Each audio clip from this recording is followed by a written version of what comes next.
오늘의 주요 뉴스입니다. 정부가 코로나19 확진자의 일주일 격리 의무를 다음 달 20일까지 4주 연장하기로 했습니다. 현재 유행 규모는 충분히 관리할 수 있지만 전염력이 높은 신규 변이가 국내에서도 발견되는 등 우려스러운 점도 있다는 판단에 따른 것입니다. 코로나19 확진자 격리 의무가 연장됐지만 학생 확진자들은 예외적으로 1학기 기말고사를 치를 수 있습니다.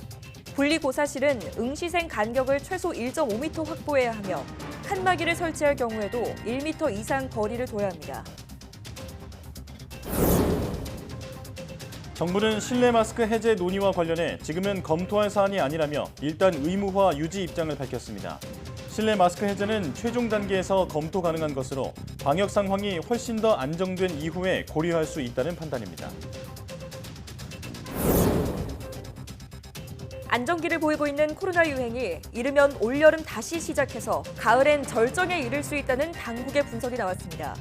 현재의 격리 의무를 유지한다 해도 면역 감소 효과에 따라 이르면 올여름부터 재유행이 시작돼 9월에서 10월경 정점에 이를 가능성이 있다고 밝혔습니다.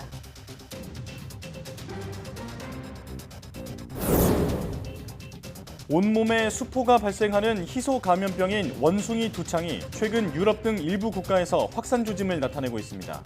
원숭이 두창은 주로 호흡기를 통해 전파되지만 성접촉으로 인한 전파 가능성도 있는 바이러스성 질환으로 치사율은 변종에 따라 1에서 10%에 이릅니다.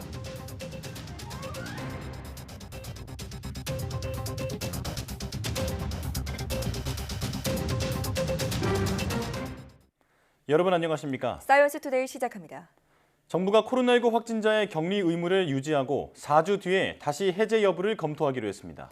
중앙재난안전대책본부는 앞으로 유행 예측과 변이 바이러스 상황 등을 종합적으로 고려해 확진자의 격리 의무를 유지하고 4주 뒤인 다음 달 20일에 상황을 다시 평가하기로 했다고 밝혔습니다.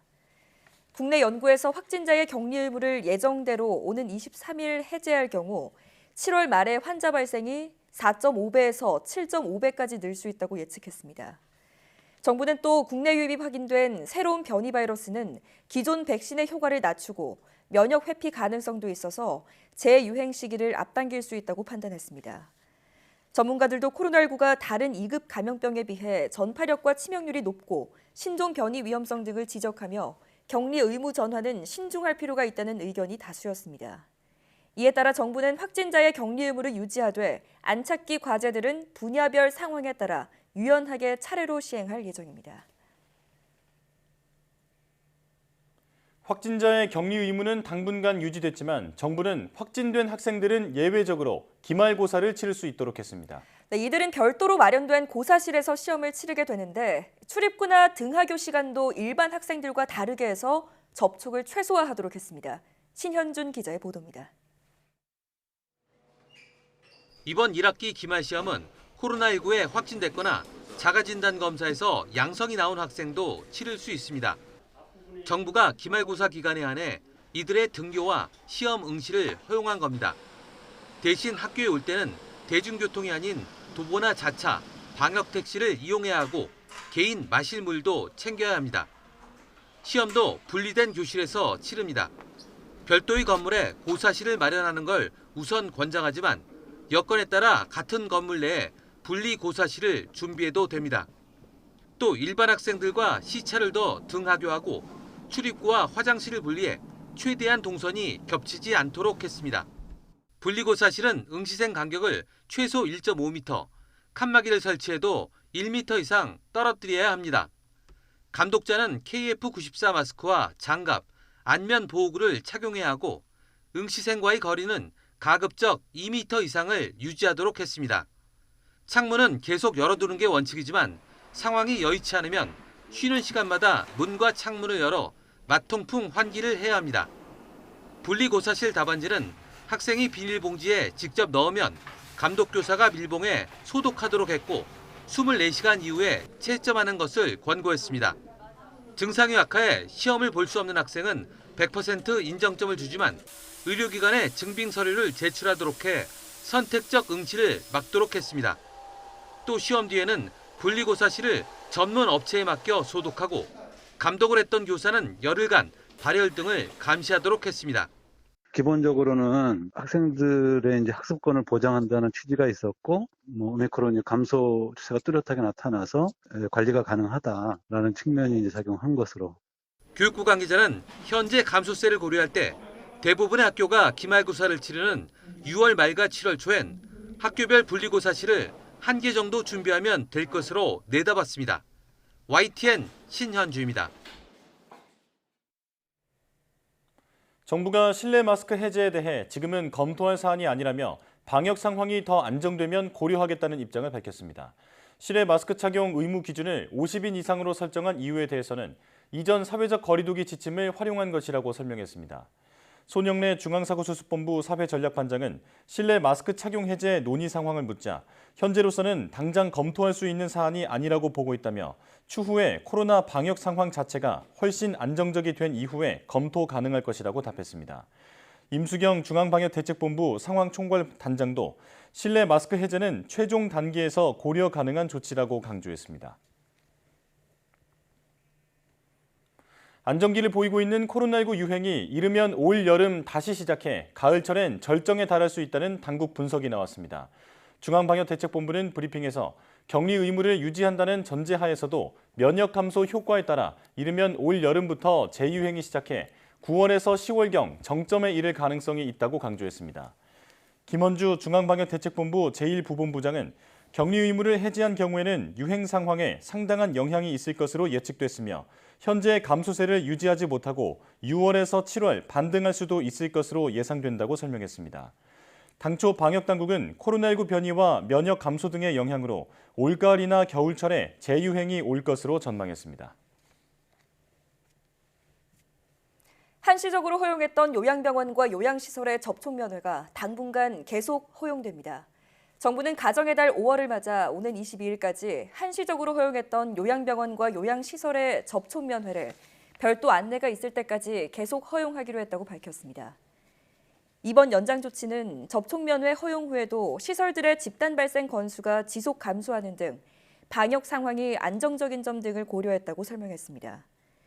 해당 시설 집단 감염 사례는 4월 셋째 주 21건 발생해 사망자 286명을 기록했지만 접촉 면회를 허용한 5월 둘째 주 3건 발생해 사망자 88명으로 크게 줄었습니다. 방역당국은 면회 허용 인원을 1인당 4명 이하로 한 원칙은 유지하되 병원과 시설의 여건에 따라 4명 이상 확대할 수 있도록 하는 등 면회 수칙도 일부 개선했다고 덧붙였습니다. 이르면 오는 6월에서 7월 코로나19 재유행이 올 수 있다는 전망에 따라 방역당국은 60세 미만 연령대의 4차 접종 필요성에 대해 종합적으로 검토해 하반기에 발표하겠다고 밝혔습니다.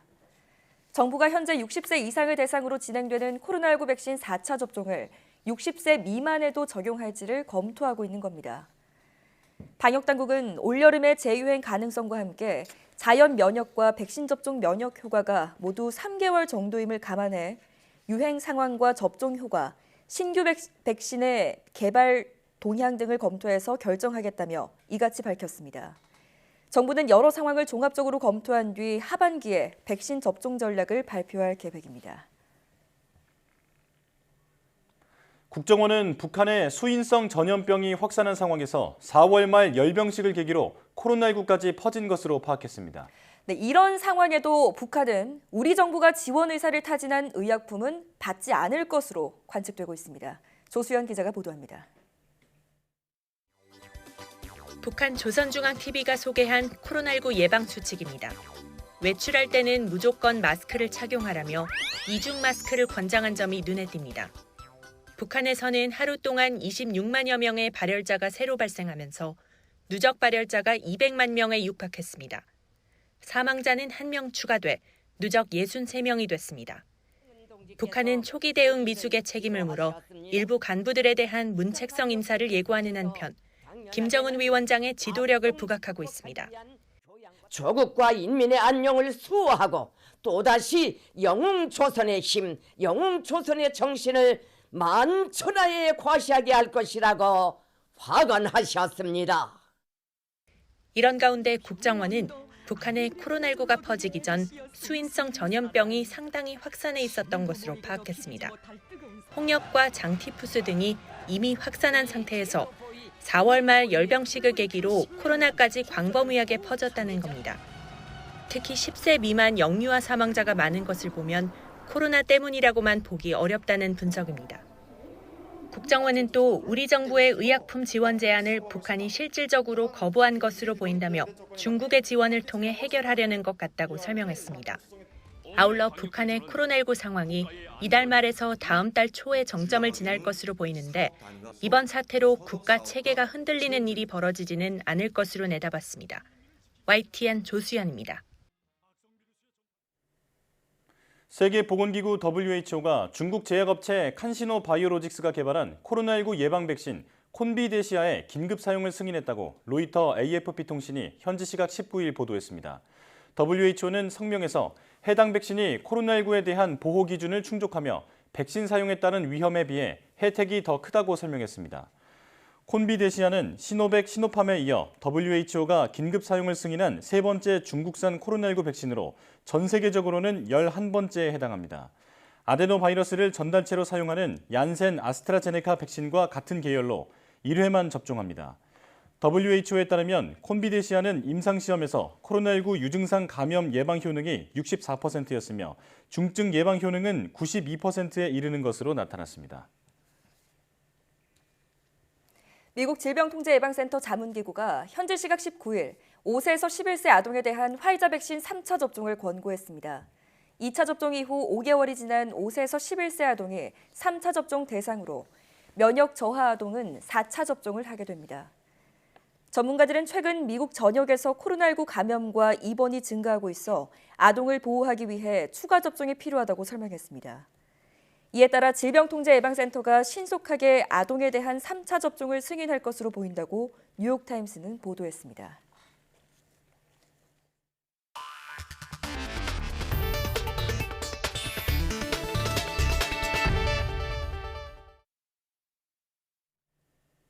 사회적 거리두기로 2년 넘게 비대면 수업이 익숙해진 아이들에게 과학에 대한 다양한 체험을 할 수 있게 해주는 곳이 바로 과학관인데요.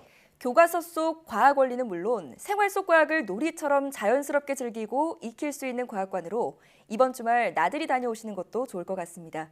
양회영 기자가 현장에 다녀왔습니다. 6m에 이르는 거대 로봇팔이 놀이기구처럼 이리저리 움직입니다.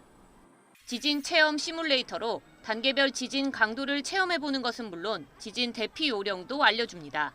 기기는 그냥 흔들리고 별거 아닌 걸로 생각했는데 기기는 직접 체험해보니까 진짜 무서웠고. 자전거 바퀴를 세게 돌리고 의자에 앉아 바퀴를 기울이자 의자가 저절로 돌아갑니다. 회전 상태를 그대로 유지하려는 자이로스코프 원리를 체험할 수 있는 전시물입니다. 물줄기를 따라 휘어지는 빛을 통해 빛의 원리를 살펴보고 바람의 세기와 방향을 바꿔가며 토네이도도 직접 만들어 봅니다.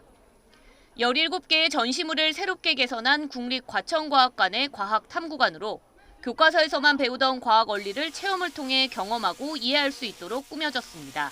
과학이 많이 지루한 것인 줄 알았는데 더 즐겁게 할 수 있어서 좋았던 것 같고 체험을 직접 해보니까 더 깊이 있게 이해가 된 것 같아요. 어린이들을 위한 유압 체험관도 3단장을 했습니다. 나의 몸 살펴보기, 동물 돌보기 등 스스로 조작하면서 과학을 자연스럽게 느낄 수 있도록 놀이 중심으로 구성됐습니다. 국립과천과학관 야외 공간에는 새롭게 놀이터가 생겼습니다. 4가지 형태의 네트 놀이대와 함께 바닥면을 굴곡지게 만들어서 기하학을 직접 체험해 볼 수 있습니다. 과학관에 오면 학교와 그 알고리즘을 벗어나서 다양한 과학을 다양한 수준에서 직접 경험할 수 있거든요. 그래서 직접 와보는 건 큰 의미가 있다고 생각합니다. 과천과학관은 지난 2년 동안 코로나19로 인해 1일 관람객을 2,000명으로 제한했는데 일상 회복 이후 코로나 이전 수준으로 관람객이 늘어나고 있습니다. 비대면에 익숙해진 아이들은 과학관 체험을 통해 일상 회복의 속도를 더해가고 있습니다. YTN 사이언스 양우영입니다. 대마는 흔히 마약과 대마초 등 중독성 있는 금지 약물로 알려져 있지만 치료용 약품으로도 중요한 약용 작물입니다. 약품으로 쓰일 때는 매우 비싼 값이 매겨지는데 국내 연구진이 의료와 연구용으로 활용하기 위한 국산 대마를 개발했습니다. 김학무 기자의 보도입니다.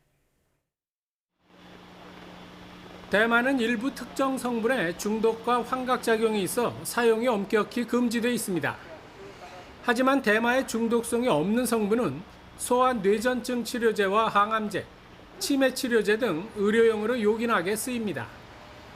국내 환자들도 공인기관을 통해 치료제를 공급받고 있으나 희귀의약품이라 값이 매우 비쌉니다. 국내에서도 본격적인 의료산업용 대마 자원 육성이 필요한 이유입니다. 의료용으로 접근을 함으로써 통해서 이제 많은 농민분들이 지금 타기소하고 계시는 뭐 햄프시드, 대마 씨앗 같은 것도 이제 추후에 또 그렇게 적합한 품종이 나오면 또 이제 시장 저변이 전반적으로 확대될 수 있지 않을까 하는. 농촌진흥청이 처음 개발한 대마 국산 품종은 두 가지. 의료용 성분이 9% 이상 든 품종과 중독 성분이 매우 적은 품종으로 각각 의료용과 연구용으로 활용할 수 있습니다. 국내에서 섬유용으로 재배하는 대마 청삼과 달리 줄기가 짧고 가지가 많아 시설하우스에서 한 번에 많은 수량을 재배할 수 있습니다. 스마트 농법을 활용하면 연간 서너 번까지 수확이 가능합니다.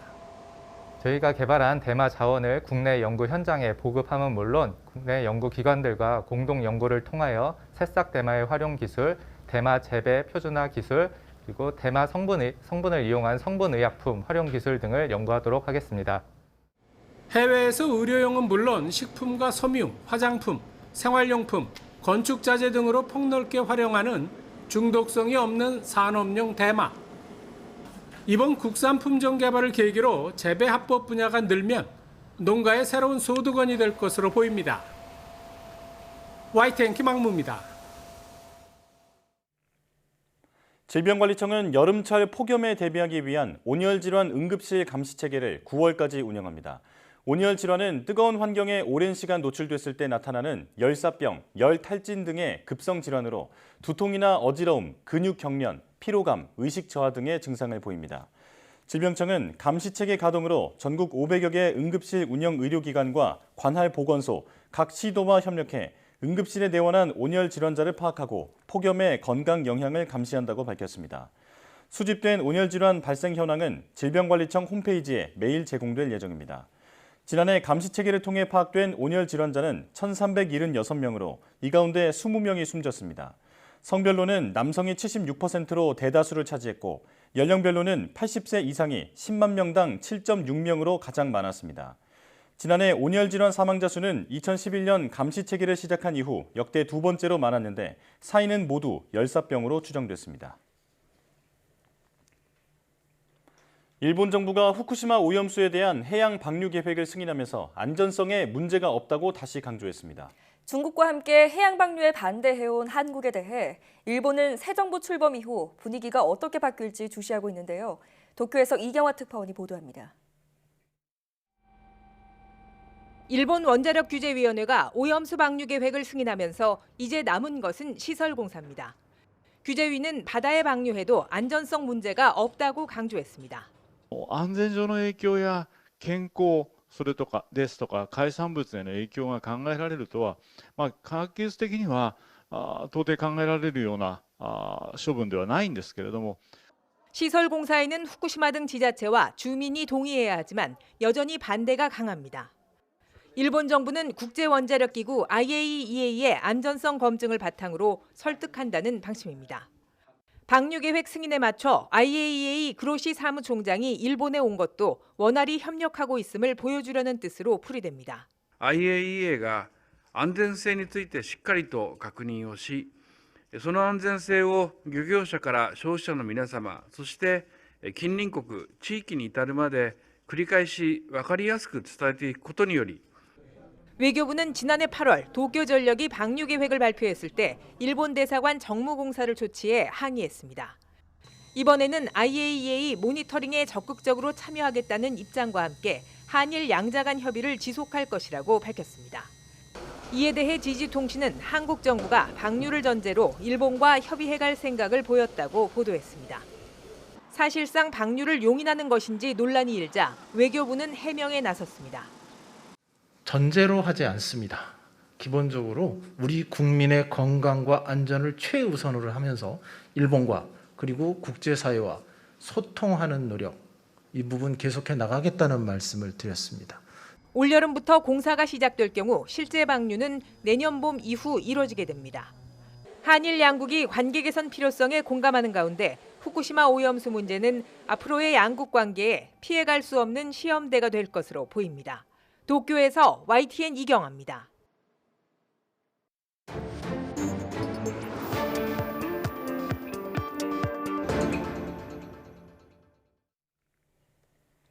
한 주간 가장 주목받은 과학 소식을 되돌아보는 사이언스 핫5 시간입니다. 이번 주에는 어떤 이야기가 시청자들의 주목을 받았을까요? 양혜영 기자와 함께 알아보겠습니다. 어서 오세요. 안녕하세요.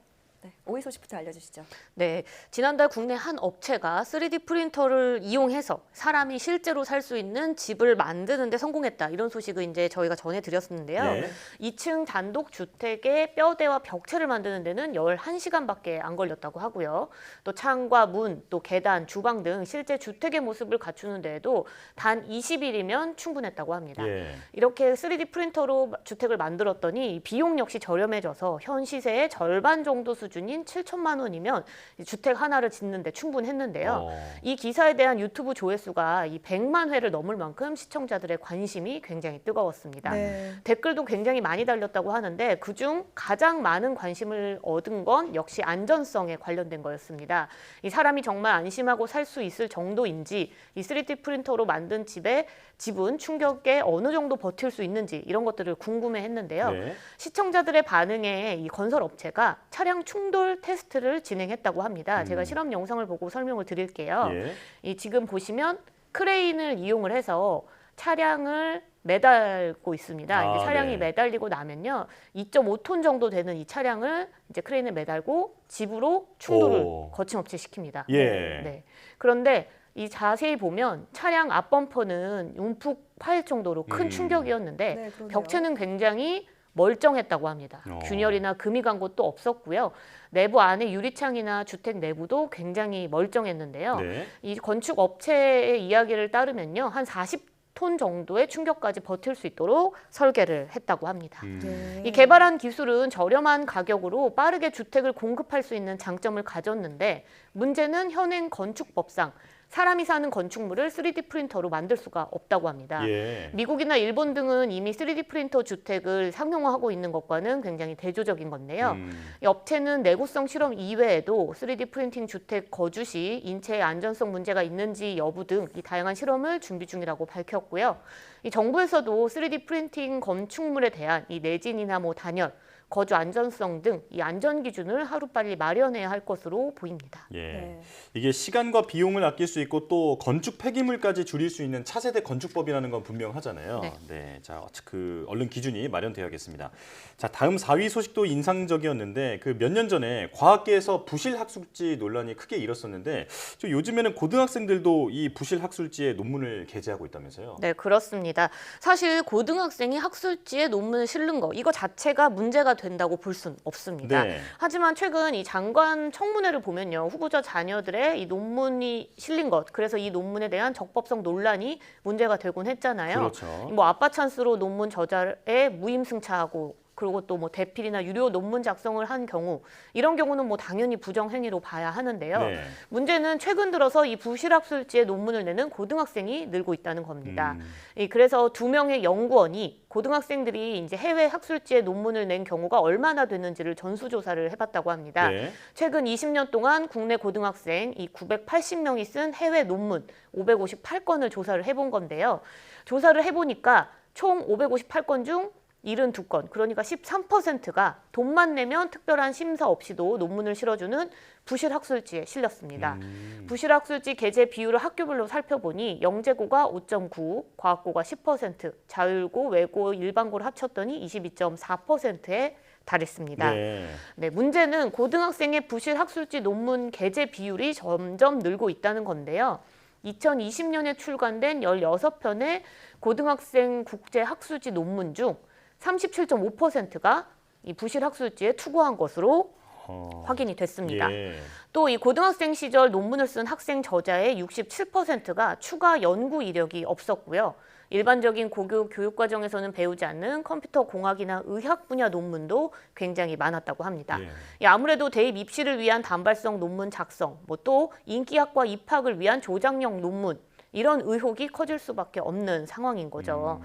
또 고등학생의 이 논문 실적과 관련해서는요. 지난 2014년 생활기록부에 게재하는 것을 금지시켰고 2018년에는 자기소개서에도 쓰는 것을 금지시키면서 사실 고등학생 전체 논문 발표 수는 급격히 줄었습니다. 예. 하지만 이와는 반대로 부실학술지 게재 논문 비율이 계속 늘고 있다는 건데요. 아무래도 해외 대학에 입학하기 위한 입시 전략용 논문 발표라는 지적이 나오고 있는 실태입니다. 네. 연구윤리에 분명히 위배되는 일인데 시스템 개선이 필요해 보입니다. 네. 자, 3위 소식은 어떤 건가요?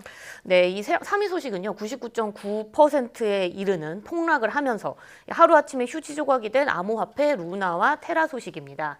이 루나와 테라는 한국에서 만든 암호화폐, 이른바 김치코인으로 불리는 화폐인데요. 예. 네. 테라 한 개가 1달러의 가치를 갖도록 설계한 코인이고 또 연동된 코인인 이 루나의 공급량을 조종하는 방식으로 가격을 유지해 왔습니다. 그러니까 현금이나 국채 등 안전자산을 담보로 코인을 발행하는 기존 방식과 달리 가격이 고정된 가상화폐의 알고리즘 공급 조절로 그 가치를 유지하는 방식을 선택한 건데요. 시장이 잘 나갈 때야 이 문제가 없었지만 지금처럼 국제 정세가 불안해지고 긴축 우려가 커지자 테라 가격이 갑자기 추락하게 됐습니다. 이달 1일까지만 해도 국내외에서 한 10만 원대에 거래되던 루나 코인이 지난 6일 급락하기 시작했고요. 10일쯤에는 1원으로 떨어지면서 99% 폭락한 겁니다. 예. 루나와 테라를 출시한 이 블록체인 기업 테라폼 랩스의 이 권도영 최고 경영자는요. 트위터를 통해서 이 직접 사과를 하면서 이번 가상화폐 프로젝트가 실패했다 이것을 인정하긴 했는데요. 네. 하지만 인터넷 곳곳에서는 루나 투자금을 날린 피해 호소글이 넘쳐나고 있습니다. 업계에서는 이번 루나 사태로 이 가상자산 시장에 민낯이 드러났다 이렇게 평가를 하고 있습니다. 소위 대박을 꿈꾸는 개발자나 투자자는 물론이고요. 수수료만 챙기면 된다는 생각으로 검증에 소홀했던 이 가상자산 거래소도 문제로 꼽히고 있습니다. 예. 이 무엇보다 제도권에 들어오지 않았다는 이유로 감시나 감독 의무를 지지 않는 정부도 책임을 피할 수 없는 상황인데요. 국내에만 한 1,200만 명이 넘는 이 가상자산 투자자들이 있다고 합니다. 예. 하지만 규제 사각지대에 놓여 있다 보니 관련 가상자산 플랫폼을 조사하거나 감독, 제재할 법적 권한이 정부에 없는 상태거든요. 윤석열 대통령이 이제 국정과제로 이 디지털 자산 기본법을 제정하겠다 이렇게 밝힌 만큼 이번 사태 이후 관련법 제정 논의도 속도가 날 전망입니다. 예. 이런 논의가 이루어지는 건 좋은데 50조 원 넘는 돈이 사라진 뒤라고 하니까 참 씁쓸합니다. 자, 그래도 짜임새 있게 마련되길 바라겠고요. 자, 이제 2위 소식인데 미국에서 UFO 청문회가 열렸죠? 네, 그렇습니다. 지난 18일이죠. 미국 의회에서 이 미확인 비행물체 UFO에 대한 이 청문회가 50년 만에 열렸습니다. 네. 청문회에서는 미 정보 당국이 미확인 비행 현상, 그러니까 UAP 보고 사례가 최근 400여 건으로 대폭 늘었다 이렇게 밝혔는데요. 드론과 무인기 증가가 원인으로 꼽힌다 이렇게 밝혔습니다.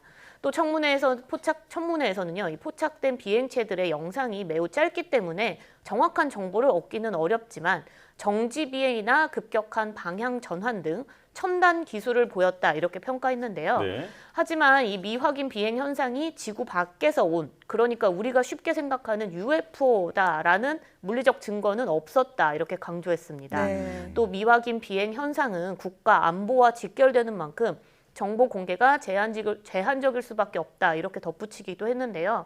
이번 청문회에서 이 미확인 비행 현상이 늘었다는 사실이 밝혀진 것 이외에는 새로운 게 없기 때문에 이 UFO에 대한 의문이나 각각의 주장들은 앞으로도 계속될 것으로 보입니다. 네. 말씀하신 대로 50년 만에 열린 공개 청문회여서 어떤 좀 새로운 정보들이 공개될까 좀 기대를 했었는데 별다른 유의미한 결과는 얻지 못해 아쉽네요. 자, 1위 소식은 최근 전 세계적인 관심이 쏠린 북한의 코로나19 상황이네요. 네, 맞습니다. 지난주에 북한이 처음으로 코로나19 확진자가 발생했다는 사실을 인정했잖아요. 네. 그 이후로 확진자는 지금 현재 계속 늘고 있는 상황입니다. 우선 북한에서는 확진자라는 표현을 쓰지 않는다고 합니다. 발열 환자라는 표현을 쓰고 있거든요. 네. 그래서 현재 북한이 발표하고 있는 의심 발열 환자가 거의 확진자다 이렇게 해석할 수 있는 상황인데요. 네. 현재 북한이 밝힌 누적 발열 환자는 200만 명이 넘어선 상황입니다. 그만큼 북한 내 코로나 유행 상황이 심각한 수준이라고 볼 수 있죠. 상황이 이렇게 되자 세계보건기구 WHO는 북한의 현재 유행 상황을 공개해달라고 공식 요청했습니다. 하지만 북한은 별다른 응답을 하고 있지 않는 상황이고요. 이 마이크 라이언 WHO 이 긴급 대응 팀장은요, 바이러스가 걷잡을 수 없이 퍼지는 곳에선 항상 새 변이 출현 가능성이 있는 만큼 북한의 상황이 확실히 걱정스럽고 좀 밝혀줬으면 좋겠다 이렇게 밝히고 있죠. 현재 우리 정부가 파악한 바로는 북한에서 코로나19 바이러스가 퍼진 건 4월 말에 있었던 열병식 이후라고 합니다. 그리고 또 현재 10살 미만의 영유아 사망자가 굉장히 많이 나오고 있거든요. 이걸로 봤을 때는 홍역이나 장티푸스 등 이 수인성 전염병이 확산된 상태에서 코로나19까지 확산이 되면서 엎친 데 덮친 격이다. 지금 이렇게 보고 있는데요. 우리나라는 물론이고 WHO도 북한에 이 코로나19 관련 의료 지원을 제안을 했죠. 하지만 여기에도 북한은 응답하지 않고 있는 상태입니다. 북한은 이미 지난주 중국에 지원 요청을 했고 이번 주에는 러시아에 긴급 의료 지원을 요청한 상태로 알려지면서 북한이 중국 지원을 통해 자력으로 극복할 수 있다라는 자신감을 현재 보이고 있는 것으로 해석되고 있습니다. 정치적으로 외교적으로 복잡하게 얽혀 있지만 그래도 무엇보다 사람의 생명을 먼저 생각했으면 좋겠습니다. 자, 사이언스 핫5 양회영 기자와 함께했습니다. 고맙습니다.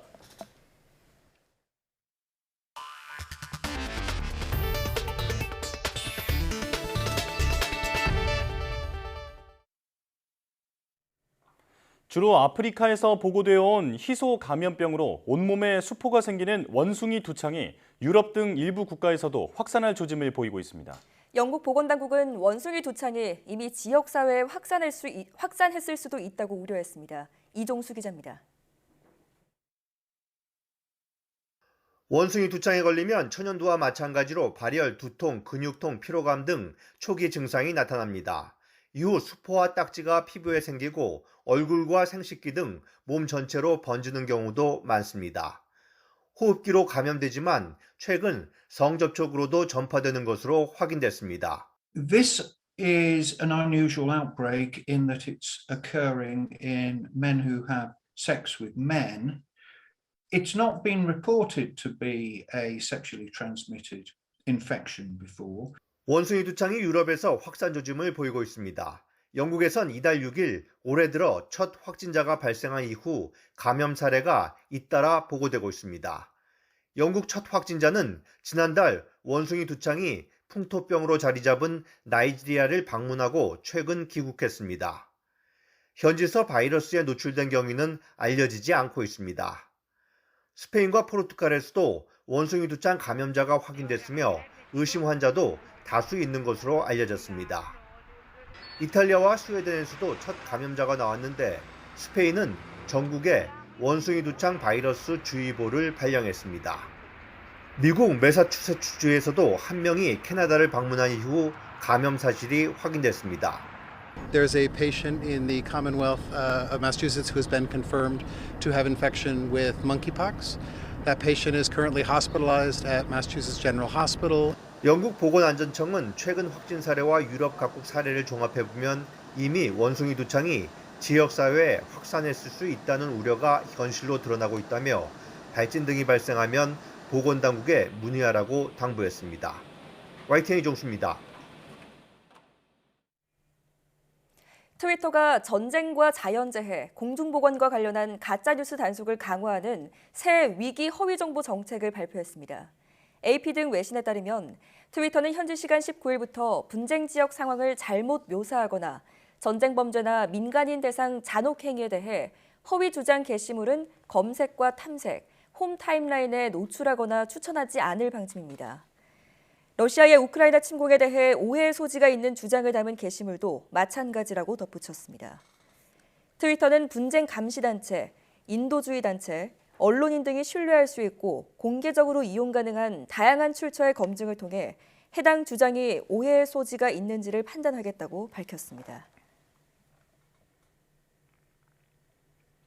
우크라이나군의 강력한 저항과 서방 세계의 군사 지원으로 곤경에 빠진 러시아가 최근 선전전에 열을 올리고 있습니다. 마리우폴 제철소에서 투항한 우크라이나군에 대한 인도적 대우를 주장하는 한편 마리우폴의 구조 영웅은 극우 나치주의자로 낙인 찍었습니다. 보도에 이상순 기자입니다. 아조우스탈 제철소에서 최후의 항전을 벌이다 투항한 우크라이나 군인들이 화면에 등장합니다.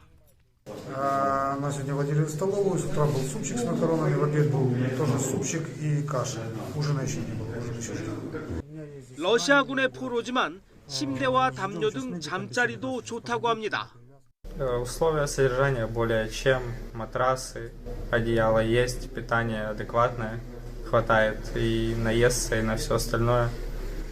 условия хорошие. 러시아 국방부가 현지 시각 19일 공개한 화면인데 포로들이 자의로 얘기한 건지는 알 수 없습니다. 아조우스탈 제철소에서 월요일 이후 투항한 우크라이나군은 1,700여 명에 이릅니다. 반면 아군과 적군을 가리지 않았던 마리우폴의 구조 영웅 타이라의 소식은 오리무중입니다. Откуда? Откуда? Где болит солнышко? Ножки? руку. 타이라의 바디캠에는 마리우폴의 비참한 현실이 생생하게 담겼습니다. 타이라는 이 영상을 지난 3월 15일 AP통신에 전달한 다음 날 사라졌습니다. 타이라는 이후 도네츠크 지역 TV에 얼굴이 멍들고 수갑을 찬 모습으로 나오기도 했는데 러시아는 타이라가 나치주의자를 위해 일했다고 주장하고 있습니다. 전쟁은 교착 상태, 국제관계는 고립에 빠진 러시아가 선전전으로 돌파구를 찾고 있다는 분석입니다. YTN 이상순입니다. 러시아가 우크라이나 남부 흑해 연안 도시를 집중 공격하면서 우크라이나의 곡물 수출길이 막혀 전 세계 곡물 가격이 급등하는 등 식량난이 가중되고 있습니다. 세계 식량 계획은 우크라이나 전쟁에 가뭄까지 겹쳐서 올해 전 세계 1억 3천만 명이 식량 위기에 몰릴 것이라고 우려하고 있습니다. 보도에 김형근 기자입니다. 레바논 수도 베이루트 시내. 주민들이 빵을 구하기 위해 이른 아침부터 가게 앞에 길게 줄을 서 있습니다. 하지만 허탕치기 일쑤입니다.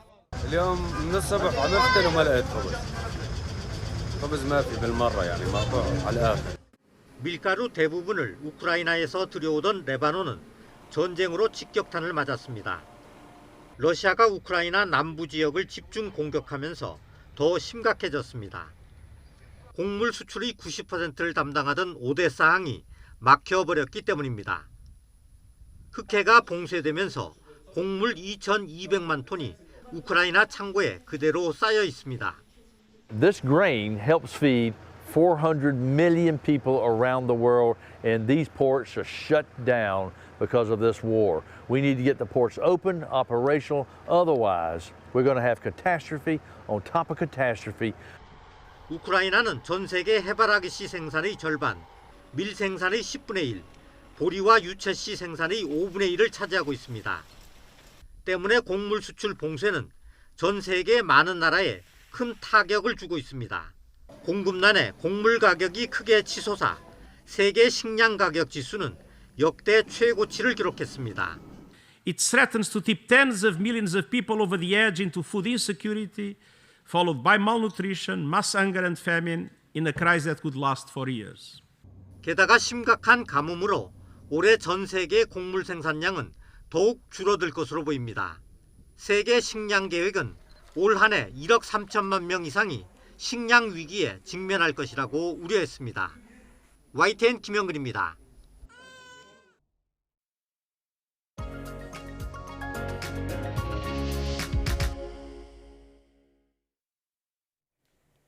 황금색의 옷을 입은 두 남녀가 서로를 꼭 안은 채 입맞춤의 포즈를 취하는 작품 키스는 상징주의를 대표하는 작가 구스타프 클림트의 작품인데요. 명화 속 키스를 의학 관점에서 재해석한 결과가 나왔는데 남녀의 옷 속 기하학적인 패턴 무늬마다 인간 탄생의 신비가 담겨져 있다고 합니다. 네, 과연 어떤 이야기인지 사이언스 인 아트에서 살펴보겠습니다. 온라인 아트 플랫폼 누아트의 박수경 디렉터와 함께합니다. 어서 오십시오. 네, 안녕하십니까. 자, 클림트의 대표작 하면 당연히 키스가 먼저 떠오르는데요. 그런데 최근에 국내 연구진이 이 작품에서 굉장히 유의미한 해부학적 발견을 했다고 하는데 이 예술작품에서 해부학적 발견이라고 하니까 의아하거든요. 어떤 건지 소개해 주시죠. 네, 이 구스타프 클림트의 키스라는 작품 굉장히 유명한 작품이죠. 그 20세기 최고의 걸작 중 하나이기도 하고 또 한국인이 가장 사랑하는 그림 중 하나로 꼽히기도 할 정도인데요. 네. 이 작품을 의학자의 관점에서 새롭게 해석한 연구 논문이 발표됐습니다. 바로 고려대학교 의과대학 해부학교실 연구팀에서 분석한 연구인데요. 이 세계 최고 의학 저널인 미국 의학협회 저널에 실렸을 정도로 세계적으로 굉장히 주목받기도 했습니다. 이 논문의 내용은 작품 키스 속 남녀의 옷 패턴에 대한 내용인데요. 이 패턴이 단순히 기하학적인 무늬가 아니라 인간 탄생의 신비를 상징적으로 표현한 작품이라는 연구 결과입니다. 예. 이 패턴에 대한 의학적 해석은 110여 년 만에 처음으로 밝혀진 사실이라고 합니다. 예, 지금 디렉터님 뒤에도 지금 그림이 나오고 있는데 정말 수도 없이 봤거든요. 근데 이 그림에 과연 인간 탄생의 신비가 담겨 있다고 하니까 어떤 비밀이 담겨 있는지 궁금합니다. 좀 구체적으로 들려주시죠. 네, 이 작품을 같이 보면서 각각의 요소들을 좀 설명을 드리겠습니다. 네. 예, 두 남녀가 서로 온 힘을 다해서 껴안고 있는 듯한 굉장히 애틋한 느낌의 그림인데요. 이 연인의 뒤로는 마치 금가루가 쏟아지는 것처럼 아득한 배경이 펼쳐져 있습니다. 네. 이 땅에 핀 꽃으로 봤을 때는 시기가 봄 같기도 한데 그것 외에는 딱히 뭐 시공간에 대한 힌트가 많이 보이지는 않죠. 예. 네, 또 이 작품 속 남성의 옷자락을 보시면 그 흑백으로 그려진 직사각형 형태 옆에 지금 그 빨간색 그 동그라미로 표시된 그 부분이 보이시죠? 예. 네. 저게 바로 정자의 목을 감싸는 미토콘드리아라는 것을 도식화해서 표현한 것이라고 하는데요. 네, 이 클림트는 당시 메브스라는 독일 과학자가 스케치한 그 정자 그림을 보고 저렇게 예술적으로 형상화했다고 합니다. 예. 네, 또 다른 부분을 같이 한번 살펴볼까요? 네, 여성의 옷에는 그 원형의 형태들이 배치되어 있는데 빨간색 동그라미로 표시된 부분은 난자를 표현한 것으로 보고요. 네, 이것 또한 클림트가 그 에른스트 해켈이 그린 그림을 참고하여 형상화한 것으로 분석됩니다. 네, 그림을 보면 중간중간 동그란 형태의 마치 꼬리가 달린 듯한 이 모양은 그 유영하는 정자로 볼 수 있는데요. 이 클림트는 작품에서 난자와 정자가 만나는 그 순간을 나타낸 부분을 그리기도 했고 또 난자막을 오렌지색 컬러로 그렸다고 분석합니다. 설명을 듣고 보니까 정말 전혀 다른 그림으로 보이는데 그렇다면 클림트는 왜 세포 표본을 그림에 녹여냈을까요? 이 의학적 연구 결과는 그 클림트 작품이 탄생한 1900년 전후 시기의 의학 역사와도 연관이 있는데요. 19세기부터 현미경 광학 기술이 비약적으로 발전했고요. 네. 이 클림트가 활동했던 특히 1900년 전후는 17세기에 발명된 현미경이 당시 현대적으로 발전되면서 세포와 세균의 미세 구조를 막 이해하기 시작한 시기입니다. 네, 또 추가적으로 이 클림트가 머물렀던 오스트리아 비엔나는 특히 살롱 문화가 발달되어 있었는데요. 이 살롱 문화는 예술가와 의학자, 과학자 등이 모여서 경계 없이 굉장히 다양한 만남과 토론이 이루어졌던 그런 장이라고 할 수 있습니다. 즉, 이 클림트는 살롱을 통해서 의학자들과 어떤 친목이 꽤 있었고요. 당시 의학자들은 또 클림트 같은 문화예술인들을 통해서 해부학 실습실 견학이나 또 인체에 대한 강의를 하기도 했다고 합니다. 예. 네, 또 결정적으로는 이 살롱을 운영했었던 그 운영자 베르타 주커간들의 남편이 또 비엔나 의대의 그 해부학 교수였는데요. 이 주커간들이 클림트에게 당시에 그 유럽을 휩쓸었던 진화론자인 해켈의 세포 그림들을 소개하기도 합니다. 네, 이런 의학자들의 영향으로 인해서 클림트가 작품 속의 두 연인의 옷자락에 그 생명 탄생의 순간을 담은 것으로 추측하고 있습니다. 네, 이 발견을 했던 고려대학교 의과대학 해부학교실 연구 책임자인 유임주 교수는 이 클림트가 일생을 통해 추구했던 큰 주제 중 하나는 생로병사로 이어지는 인간 삶의 주기였고 이러한 관점에서 이 키스라는 작품은 그가 인생을 주제로 구성한 작품 포트폴리오의 제1장에 해당한다. 또 과학의 발전이 문화 곳곳에 큰 영향을 미친 20세기 초 대표 사례로 주목해볼 만하고 융합이 강조되는 4차 산업시대 현대인들과 학생들에게 시사하는 바가 크다고 이야기했습니다. 그렇군요. 자, 근데 디렉터님 말씀을 듣는 중에 한 가지 의문이 드는 게 이 클림트는 살아생전에 자신의 작품에 대한 어떤 설명이나 기록들을 남기지 않는 작가로 유명했잖아요. 그렇다면 더욱 좀 다양한 해석들이 가능할 것 같은데 개인적으로는 좀 어떻게 보시나요? 네, 클림트가 한 말 중에는 이런 말이 있는데요. 이 화가로서의 나를 알고 싶다면 내 그림을 보라라고 했을 정도로 좀 비밀스러운 작가이기도 했습니다. 네, 때문에 작품마다 여러 가지 해석들이 존재하는데요. 그 키스라는 작품 속 요소들을 한번 살펴보면 전체적으로 굉장히 좀 매력적인 분위기가 있고 또 어떻게 보면 에로틱한 느낌이 좀 느껴지기도 합니다.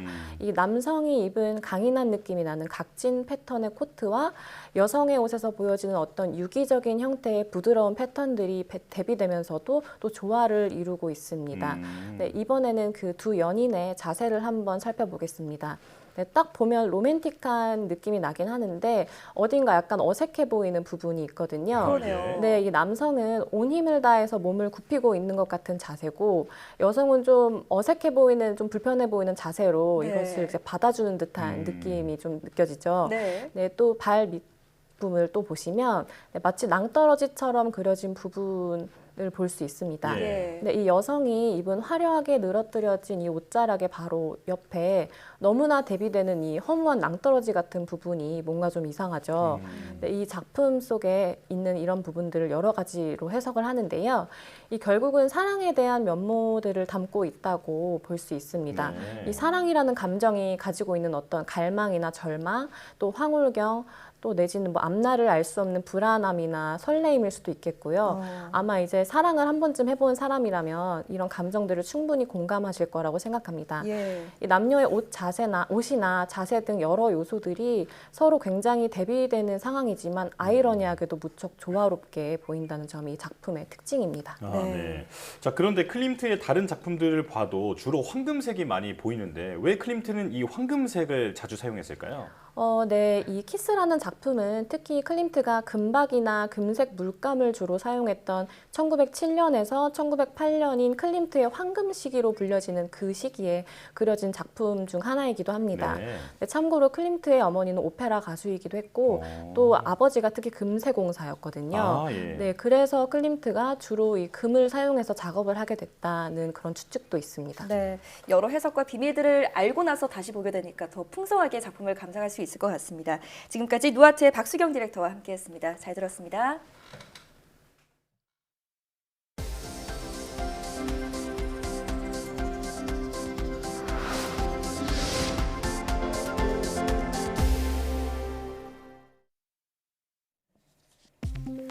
한국표준과학연구원은 세계 측정의 날을 맞아 기념 행사를 열었습니다. 이번 행사에서는 측정 표준, 디지털 세상의 기준을 주제로 전 세계가 디지털 사회로 이행하는 과정에서 측정 표준의 역할을 되짚었습니다. 세계 측정의 날은 1875년 5월 20일 세계 17개국이 프랑스 파리에서 체결한 길이와 질량의 단위를 미터 기반으로 한 미터 협약을 기념해 지정한 날입니다. 광주과학기술원 지스트와 원광대학교 병원은 의료 분야 공동연구 수행과 기술, 인력 교류 등을 위한 업무 협약을 체결했다고 밝혔습니다. 양 기관은 이번 협약을 계기로 신규 사업 기획과 공동연구 수행, 연구와 임상시험 협력 등을 공동 추진하기로 했습니다. 특히 구체적이고 실질적인 미래협력 방안을 도출하기 위해 미래혁신위원회를 구성하고 대학교육 혁신과 국제 공동연구 활성화 등 포괄적인 협력을 할 계획입니다. 한국산 가상화폐 루나와 테라 폭락 사태 이후 각국에서 가상화폐를 규제해야 한다는 공감대가 형성되는 분위기입니다. 주요 7개국 G7 재무장관과 중앙은행 총재들은 공동성명에서 가상화폐에 대한 신속하고 포괄적인 규제를 촉구했습니다. 이들은 초안에서 최근 가상화폐 시장의 혼란을 고려했을 때 G7은 금융안정위원회가 일관되고 포괄적인 규제를 신속히 개발 시행할 것을 촉구했습니다. 인공지능 바이오 기업 루닛은 면역 항암제의 치료 반응을 예측하는 인공지능 솔루션의 임상적 유용성이 입증됐다고 밝혔습니다. 루닛은 병리과 전문의 3명이 폐암 환자 479명의 면역 항암제 투여를 가늠하는 생체 지표의 발현 정도를 인공지능 없이 판독한 경우와 인공지능의 도움을 받아 판독한 경우를 각각 비교 분석했습니다. 그 결과 인공지능 없이 판독한 경우 전문의 3명의 면역항암제 투여 생체 지표의 판독 결과 일치율은 81.4%였고 인공지능 솔루션을 활용한 경우는 90.2%로 더 높았습니다. 이번 연구 결과는 국제학술지인 유럽 암학회지에 게재됐습니다.